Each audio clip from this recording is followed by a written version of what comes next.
Varicose veins కి సరైన చికిత్స కోసం సంప్రదించండి ఎవిస్ హాస్పిటల్.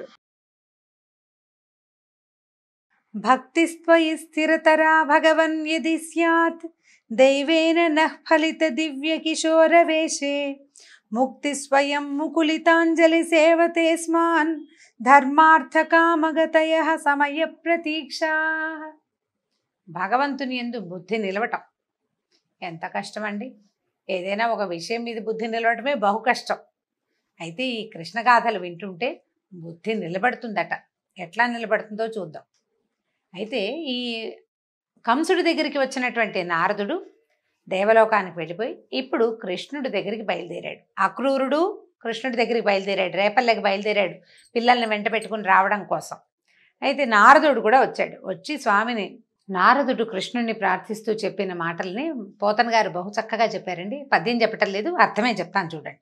ప్రపంచమంతా ఉన్న శక్తివి తండ్రి, నువ్వు సర్వనియామకుడివి. అంటే నువ్వు ఎవడేం చెయ్యాలి అనేది నియమించేది సాక్షాత్ భగవంతుడే. మనం చేసేదంతా మన సొంతం కాదట.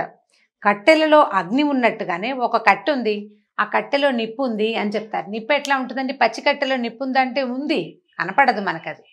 దానికి నిప్పు అంటించినప్పుడు అందులో ఉన్న అగ్ని బయటపడుతుంది. అదేవిధంగా సమస్త ప్రాణుల్లోనూ ప్రవేశించి ఎలాంటి వికారాలకు లోను కాకుండా ఏకరూపుడువై విలసిల్లుతున్నావు. ఆత్మజ్యోతి రూపంలో భగవంతుడు ప్రతి శరీరంలోనూ, ప్రతి మానవుడు, ప్రతి జీవి రూపంలోనూ ఉంటాడు. అతను ఏ వికారానికి లోను కాడు. ఆత్మసాక్షిగా ఉండి లోపల మన వెనక లోపల వెలుగుతూ ఉంటాడు, మనతో ఉంటాడు భగవంతుడు. మన ప్రతి వాళ్ళతోటి ఆ భగవంతుడు మన నుంచి వెళ్ళిపోయినప్పుడే మనం ఈ పాంచభౌతిక శరీరాన్ని విడిచిపెట్టేస్తాం. మనం చెప్పుకుంటున్నది మనము కాదు, భగవంతుడే. అయితే హృదయ కుహరమందు గూఢంగా ఉన్నావు. జీవులొనర్చే క్రియాకలాపాలకి కేవలము సాక్షిభూతుడుగా ఉన్నావు. నీవు సర్వస్వతంత్రుడవు. నీకు అధీనమైన మాయాశక్తి చేత సత్వరజస్తమో గుణాలని కల్పిస్తున్నావు. భగవంతుడి యొక్క అధీనంలోనే ఉంటుంది మాయ. దాన్నే మనం విష్ణుమాయ అని చెప్పుకుంటాం. ఈ త్రిగుణాల చేత జగత్తును సృజిస్తున్నావు, పాలిస్తున్నావు, సంహరిస్తున్నావు. రాజుల ఆకారాలు ధరించి ఉన్న రాక్షసులను నిర్మూలించి ఈ భూమండలాన్ని కాపాడడం కోసం అవతరించావు స్వామి నువ్వు అని చెప్తూ ఏమంటున్నాడంటే, ఇంతకుముందు నువ్వు ఎందరినో సంహరించావు. ఇక ముందు రేపు నాడు జరగబోయేది చెప్తున్నాడు. చాణూరుడు, ముష్టికుడు, గజుడు, కంసుడు, శంఖుడు, కాలయవనుడు, మురుడు, నరకుడు, పౌండ్రకుడు, శిశుపాలుడు, దంతభక్తుడు, సాలుడు మొదలైన వారు నీ చేతిలో మరణిస్తారు.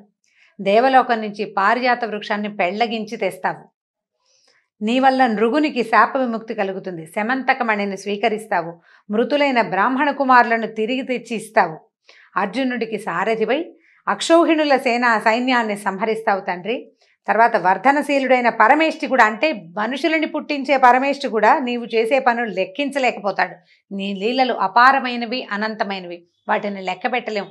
మనం లెక్కబెట్టి కొన్ని చెప్పుకుంటాం. లెక్కలేనన్ని లీలలు చేస్తాడు లీలామానుష విగ్రహధారి అయిన కృష్ణుడు. నీ వల్లే సత్వరజస్తమో గుణాలు జనించి వృద్ధి పొంది అణగారిపోతాయి. నీ రూపానికి మేరలేదు. నువ్వు సర్వవ్యాపివి, జయశీలుడవు, సహనశీలివి, పరమేశ్వరుడవు, ప్రమాణరహితుడవు, ప్రపంచ నియామకుడు అయినటువంటి నీకు నమస్కరిస్తానంటూ నారదుడు వేనోళ్ల విష్ణుని, ఈ కృష్ణుడిని పొగిడి సెలవు పుచ్చుకున్నాడట. ఆ తర్వాత ఒక రోజట గోపబాలుడు కృష్ణుడితో కలిసి అడవికి వెళ్ళాట. చూడండి, ఇప్పుడు ఇవన్నీ మాట్లాడాడు బోళ్ళంత వివరంగా. ఈయన దేవదేవుడు అవతారం ఎత్తలేదు, ఇంకా బాలకుడి వేషంలోనే ఉన్నాడు. అంటే తన పాత్రకు న్యాయం చేకూరుస్తూనే ఉన్నాడు అనమాట. పోయి ఒక పర్వతం, ఒక చిన్న కొండ దగ్గర దాగుడు ముత్తలు ఆడుకుంటున్నారట. అందులో కొందరేమో గొర్రెలుగా, కొందరు కాపరులుగా, కొందరు గజ దొంగలుగా ఏర్పడి వాళ్ళలో వాళ్ళు కళ్ళు మూసుకుని కళ్ళగంతలాడే ఆట ఆడుకుంటున్నారు. అందులో మయుడనే ఒక రాక్షసుని యొక్క కుమారుడైనటువంటి వ్యోమకాసురుడు అనేవాడు ఒకడొచ్చాడు. మయుడనే రాక్షసుని యొక్క పెద్ద కొడుకు. ఈ వ్యోమకాసురుడు ఏం చేశాడట, ఒక గోపాలక రూపం ధరించి, ఈ అడ్డులేదు, వాడి దొంగతనానికి అడ్డమేం లేదు, అందరూ గోపాలక రూపంలో ఉంటే వాడిని అనుమానిస్తారు. ఏం చేశాడు, ఈ ఆటలో గొర్రెలుగా నటిస్తున్న పిల్లల్ని ఒకళ్ళని తప్ప మిగిలిన వాళ్ళందరినీ ఒక్కొక్కళ్ళని కన్ను గప్పి పర్వత గుహలోకి తీసుకుపోయాడు. అందరినీ పర్వత గుహలో పెడుతున్నాడు. క్రమంగా కుమారులు చిన్నపిల్లలందరినీ ఆ గుహలోకి తీసుకెళ్ళిపోయి పెద్ద బండతోటి వాకిలి మూసేసి మళ్ళీ వచ్చి ఆటలో చేరాడు. గొర్రెలుగా నటిస్తున్న వాళ్ళందరినీ ఎక్కడో దాచారనమాట. గోపాలకులు ఇప్పుడు గొర్రెల తాలూకు కాపర్లుగా ఉన్నవాళ్ళు వెతుక్కుంటూ ఉంటారు. ఇక దాచిన వాళ్ళు ఎవరు? గజ దొంగలుగా ఉన్నవాళ్ళు. ఈ కొత్తగా వచ్చిన రాక్షసుడు ఏం చేశాడు? ఆ గజ దొంగ వేషం వేసి పిల్లలందరినీ తీసుకెళ్లి దాచిపెట్టేశాడు కొండ గుహలో. సర్వజ్ఞుడు, గర్వాంధులైన ధనుజుల్ని దునుమాడేవాడైనటువంటి కృష్ణుడు నవ్వుతూ చెప్పాడు, ఓ రాక్షస, నీ గుట్టు బయలుపడింది. నువ్వు చాలా గజ దొంగవి, గొల్ల పిల్లలందరినీ కొండలో దాచిపెట్టావు, మిగిలిన వాళ్ళు కూడా పెడుదుగాని రా అని ఏం చేశాడట? సింహం తోడల్ని పట్టుకున్నట్టుగా ఇట్లా ఓడిసి పట్టుకున్నాడట, చంక కింద ఇరికించుకున్నాడనమాట. ఇరికించుకుని ఏం చేశాడు? ఇట్లా గట్టిగా ఎప్పుడైతే కృష్ణస్పర్శ తగిలిందో వాడు చేతి కిందకు వచ్చేసరికల్లా, అంటే శరీరానికి దగ్గరగా వచ్చేసరికల్లా రాక్షసాకారంతో పెద్దగా అయిపోయాడు. స్పర్శ తగిలేసరికల్లా విడిపించుకునే శక్తి లేదు, భయం పడుతూనే గింజుకుంటున్నాడట. గింజుకుంటుంటే ఈ చేతి కింద పెట్టి గట్టిగా నొక్కేశాడట మెడని. అంత పెద్ద రాక్షసుడు ఈ 14-15 సంవత్సరాల బాలకుడి చంక సందులో ఇరుక్కుపోయి మెడ విరిగి మరణించాడు. దేవతలు ఓహో ఓహో అన్నారట. అక్కడి నుంచి ఏం చేశాడు కృష్ణుడు? ఈ దానవుణ్ణి చేతిలో ఇచ్చి విసిరేసి పర్వత గుహాద్వారం మూసి ఉంది కదా, ఒక కొండకి రాయి అడ్డం పెట్టాడు. ఆ రాయిని ముక్కలయ్యేలాగా తన్ని గుహలో తిరుగుతున్నారట పిల్లలంతా. ఏమిటో ఎక్కడికో వచ్చేసాం, ఎక్కడున్నామో తెలియటలేదు. వాళ్ళందరినీ బయటికి తీసుకొచ్చాడు.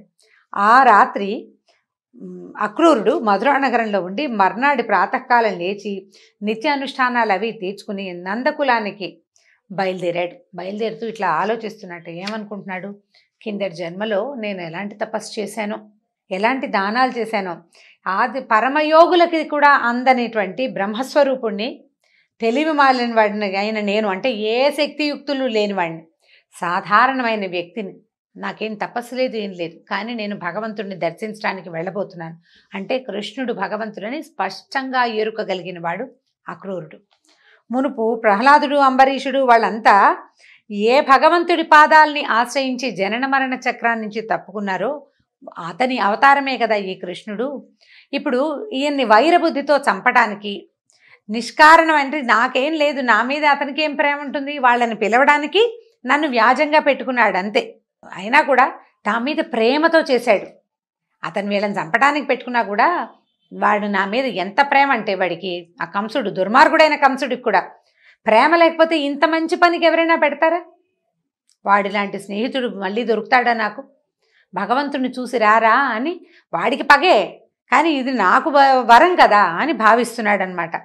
అయితే ఇప్పుడు నన్ను చూసి కృష్ణుడు ఇది నేను దుర్మార్గుడిని అనుకుంటాడేమో, కంసుడు నన్ను చంపడానికి వీడిని పంపించాడు, వీడు దుర్మార్గుడేనని భావిస్తాడేమో, నన్ను తెలుసుకుంటాడో లేదో, నా మనస్తత్వాన్ని అర్థం చేసుకుంటాడో లేదో, నన్ను మన్నిస్తాడా, నాతో సరిగా మాట్లాడతాడా, నన్ను చూసి కోపం తెచ్చుకుంటాడా అని ఆలోచించి అతనికి ఏంటంటే అస్థి నాస్తి విచికిత్సా భావాలన్నమాట. భగవంతుడు ఎరుకగలిగిన భగవంతుడు నన్నెందుకు తెలుసుకోడు అని అనిపిస్తోంది ఒకసారి. కానీ నేను దుర్మార్గుడైన కంసుని యొక్క పనుపును వస్తున్నాను కాబట్టి తను ఆదరించడేమోనని భయం వేస్తుంది. మనకు కూడా అలాంటివే భావాలు కలుగుతూ ఉంటాయండి. పరిపరి విధాల పోతుంది మనసు ఒక పని చేసేటప్పుడు.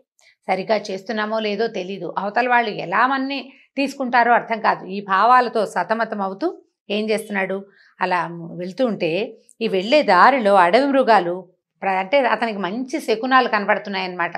మంచి జంతువులు ఇతన్ని ప్రదక్షిణంగా అతన్ని దాటుకుని వెళ్తున్నాయట.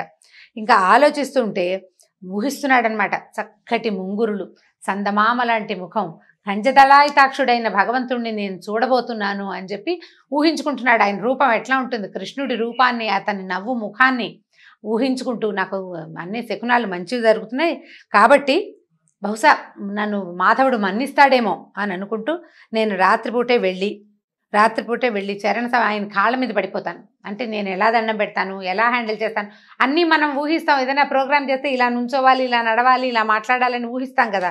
అట్లాగే అక్రూరుడు నానా రకాల ఊహలు చేస్తున్నాడు అనమాట. ఎన్ని ఊహలో పరిపరి విధాల ఆలోచిస్తూ ఈ రథాన్ని ఎక్కి వేగంగా పరిగెత్తాడు.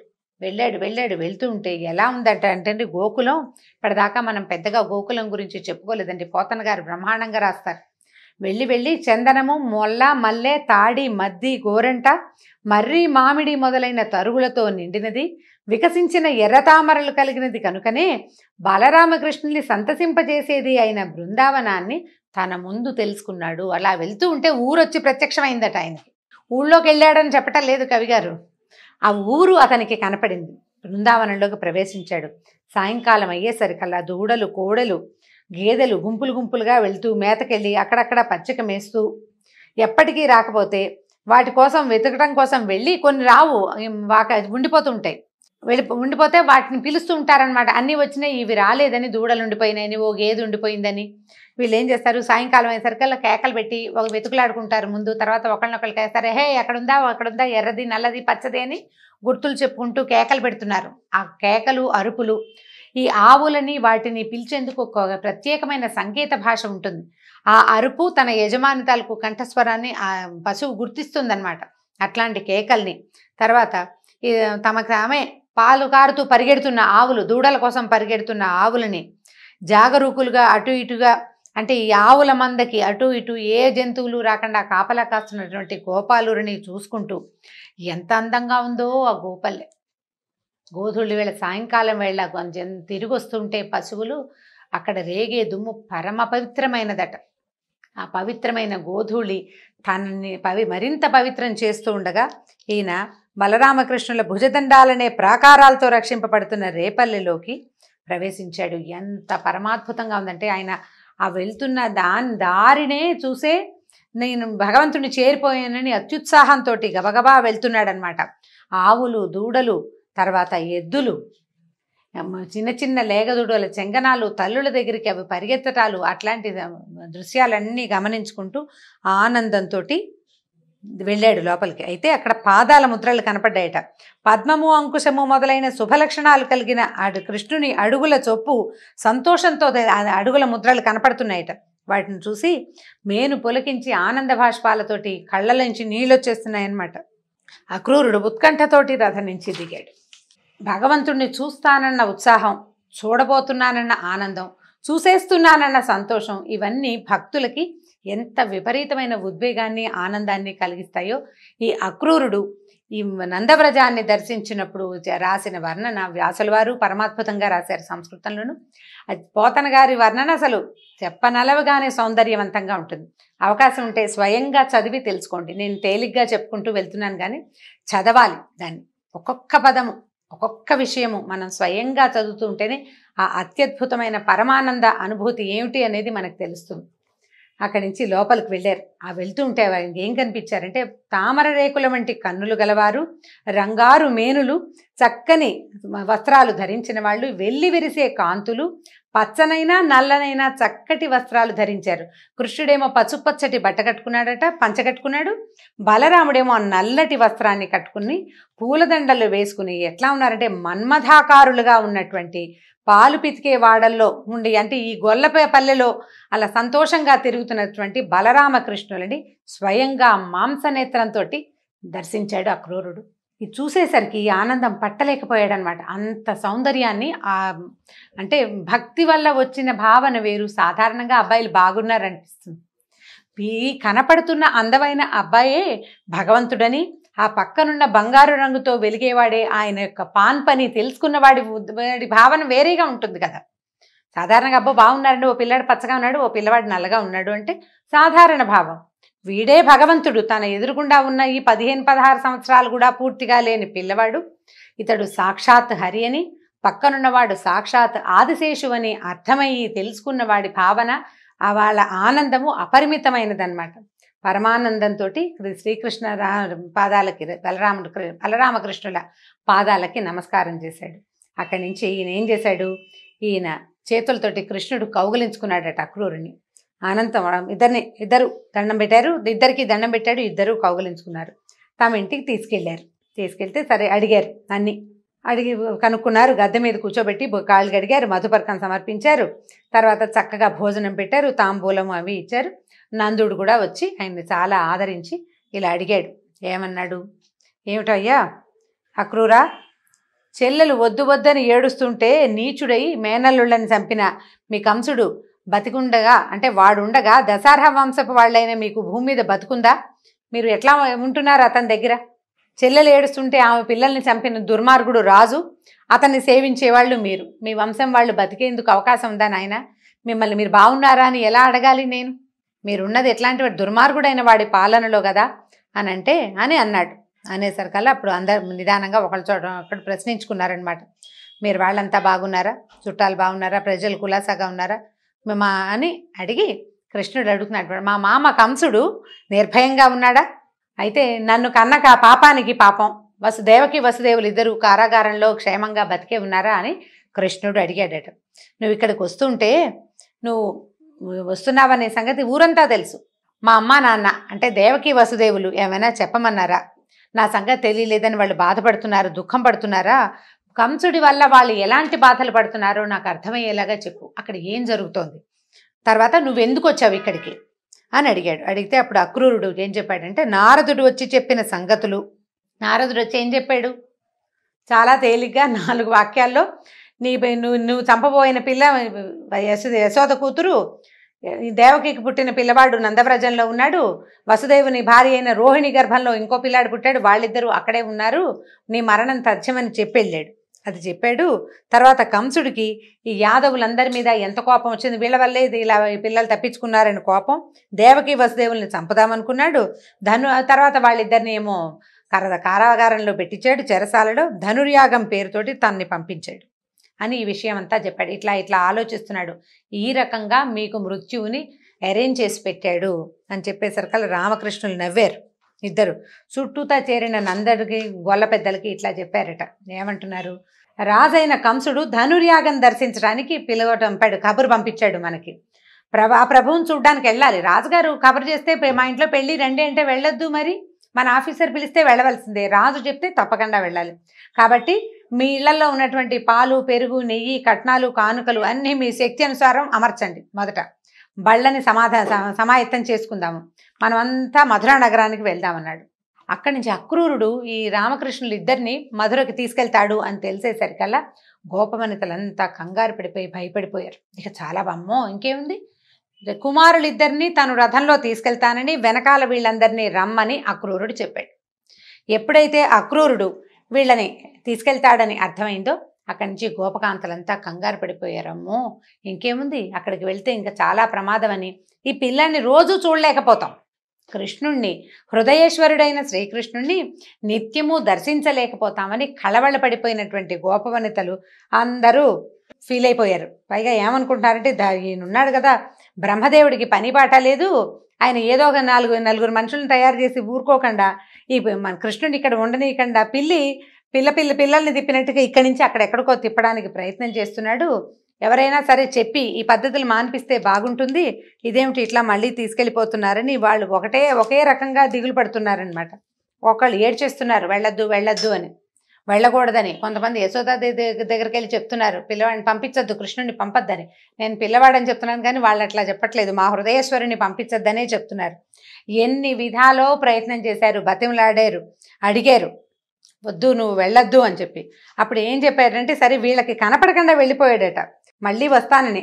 కొంతమంది అంటే రాత్రిపూట సాయంకాలం అయ్యేసరికల్లా దూతికలకి వీళ్ళు అందరు పిలుస్తున్నారనమాట, వాళ్ళని రమ్మంటారు వీళ్ళని రమ్మంటారని కృష్ణుడి దగ్గరకు వచ్చి చెప్పే వాళ్ళకి మళ్ళీ వస్తామని చెప్పించాడు, మళ్ళీ కలుద్దామని చెప్పించాడు. ఈ తర్వాత గోపి మళ్ళీ వస్తానని చెప్పి పెరుగు బళ్ళ నిండా కానుకలు, పాలు, పెరుగు, వెన్న, నెయ్యి ఎత్తించుకుని నందుడు మొదలుగా కలిగిన గోపకులు వెంటరాగా అక్రూరుడితోలే రథాన్ని ఎక్కి కృష్ణుడు బలరామ సమేతంగా బయలుదేరాడు. వాళ్ళందరూ బళ్లలో బయలుదేరితే అక్రూరుడు వేసుకొచ్చినటువంటి రథం మీద బలరాముడు మరియు కృష్ణుడు ఎక్కి అతనితోటి పాటు బయలుదేరారు. ఇంకేముంది, గుర్రం బండి వెళ్ళిపోతోందని ఘోష యువతలంతా ఏడుస్తూ నుంచున్నారట. దూరంగా ఆ బండి నడిచినంత దారి గుర్రబండి తాలూకు పైన దిగుతున్న తెల్లని పతాకం, ఆ గుర్రాలు పరిగెడుతుంటే వచ్చే దుమ్ముని చూస్తూ దూరంగా భగవంతుడు తమ నుంచి దూరం అయిపోతున్నాడన్న భావనతోటి అట్లా చూస్తూ ఉండిపోయారనమాట. అయితే వీళ్ళు అలా క్రమంగా యమునా నదిని దర్శించారు. అంటే ఈ ఊరు దాటి వెళ్తున్నారనమాట. కాళిందిని చూసి నదీ జలాన్ని కూడా తాగి తర్వాత అక్కడ మేము ఇక్కడ మళ్ళీ ఎప్పటికీ ఈ నీరు తాగుతాము అన్న భావనతోటి రథం దిగి మంచినీళ్లు తాగి, సరే వేద మంత్రాలు జపిస్తూ ఈయనేమో జపం చేసుకుంటున్నాడు కాళిందిలో, వీళ్ళిద్దరూ మంచినీళ్ళు తాగి రథం ఎక్కి కూర్చున్నారనమాట. తర్వాత ఏం జరిగిందో వచ్చే సంచికలో తెలుసుకుందాం. నమస్కారం.